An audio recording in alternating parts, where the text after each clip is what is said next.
अस्सलाम वालेकुम नाज़रीन, आप रूबरू प्रोग्राम देख रहे हैं और मैं हूं आपका मेज़बान शौकत पराचा। ईद का सीज़न है। ईद के दिन उम्मीद है आपके अच्छे गुज़र रहे होंगे। आप अपने अपने दोस्तों, अपने रिश्तेदारों के साथ ईद मना रहे होंगे और यही ईद का रिलीफ भी है। ये यकीनन ईद सीज़न गर्मियों में है, लेकिन ईद तो गुज़र गई। इन छुट्टियों में या इस ईद सीज़न के दौरान सियासी सरगर्मी कम रही। अब जैसे छुट्टियां ख़त्म होंगी फिर सियासी सरगर्मी बढ़ेगी और सियासी गर्मी भी बढ़ जाएगी। लेकिन हम बहरहाल ईद के हवाले से ये प्रोग्राम आपके सामने पेश कर रहे हैं और आज हमारे रूबरू हैं डॉक्टर इनामुल हक जावेद साहब। शायर हैं, दानिश्वर हैं, बहुत शुक्रिया आप तशरीफ़ ले आए। जनाब इरशाद भट्टी साहब, नाजरीन तजिया कार हैं, किसी तारफ़ के मोहताज नहीं हैं, हमारे पुराने साथी हैं, बहुत शुक्रिया। वन एंड ओनली इरशाद भट्टी साहब। और नाजरीन हमें ज्वाइन कर रहे हैं जनाब अब्बास बाशी साहब। ये नई नस्ल के फ़नकार हैं, गुलकार हैं, मैंने ख़ुद इनके गाने सुने हैं। बहुत शुक्रिया जी बाशी खान, आपने हमें वक्त दिया। थैंक यू सो मच जी। भट्टी साहब, ईद कैसे मनाई? लोगों से मिलते जुलते हैं आप ईद पर जाकर, या आपको भी रिलीफ मिल जाता है कि 4 दिन 5 दिन जो है वो कम से कम आप रेस्ट करें, या बस गोश्त खाने में वक्त गुजर गया आपका? सबसे पहले तो भाईजान मैं खुश हूँ दिल से 2 वजह से। एक कि आपके प्रोग्राम में हूँ, आपसे पुराना ताल्लुक है, इतना पुराना आई ओन इट, और बहुत पुराना और बड़े भले वक्तों का। जी जी। और दूसरा डॉक्टर इनामुल हक जावेद साहब से मेरा बहुत पुराना ताल्लुक है, गुरबत के दिनों का ताल्लुक है। इस्लामाबाद में जब से इस्लामाबाद में हम नए नए आए थे, डॉक्टर साहब उस वक्त डॉक्टर साहब की पीक थी माशाल्लाह। डॉक्टर साहब की अब भी पीक है, लेकिन उस वक्त ये था उस वक्त माशाल्लाह थे, पीटीवी था और जंग और नवाए वक्त और खबरें और एक आध और अखबार। तो डॉक्टर साहब मुक्तदा कौमी इफ्तिखार आरिफ साहब, डॉक्टर इनामुल हक जावेद साहब, और इनके ज़्यादा लिंक ताल्लुक़ है अताउल्लाह कासमी साहब। जी जी। तो एक कमाल होते थे। मुझे अभी भी इनका मैं अक्सर सोचता हूँ, हमारे साथ पता नहीं हैंड कर गया जो हमारे साथ इंग्लैंड कर गया। वो एक बड़ा मशहूर हाँ, तो वो बड़ा मर्तबा भी हमसे अब भी फिर कर गया। बजट तो अच्छा आया है, चले क्या कर गया? वो था कि इस मर्तबा भी हमसे फिर हैंड कर गया है, टेक ऑफ करते करते फिर लैंड कर गया। वैसे ही IMF अब कर रहा है हमसे जो 200 साल पहले इंग्लैंड कर गया। और ये यकीन करें उस वक्त ये अदबी बड़ी होती थी महफिलें, और क्या नया नया डॉक्टर साहब का उन दिनों ये आया हुआ था कहता, और हम ये सुना करते थे। वाकई साढ़े नाल तो वैसे अपने भी लोग इंग्लैंड वाले ही कर गए ने तो, लेकिन डॉक्टर साहब से बड़ा तो अच्छा जी, मुझे भी 2 फिक्रे इनके बारे में कहने दें। अच्छा। इन्होंने जो कुछ मेरे बारे में कहा है मैं उससे अदम इत्तफाक नहीं करता, करना भी नहीं चाहिए। लेकिन ये माशाल्लाह जिस तरह इनकी ग्रोथ हुई है मेरी आंखों के सामने देखते देखते ऐसे माशाल्लाह इस वक्त टॉप के तजिया निगारों में है।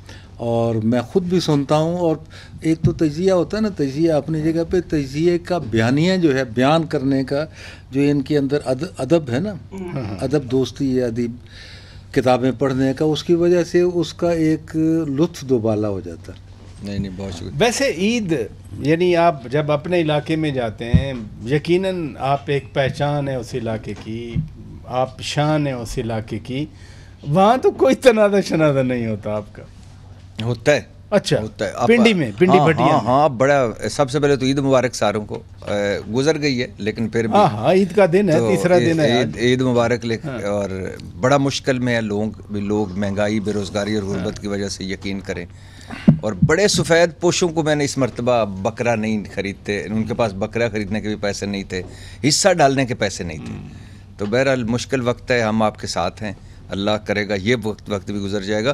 तो ये जो नफ़रत और तकसीम है ना पॉलिटिकली, ये सियासत ये के नीचे पहुंची हुई, हाँ ये नीचे तक घर घर में भाई भाई से डिवाइड हुआ है, घर डिवाइड हुए पड़े हैं, गलियां मोहल्ले।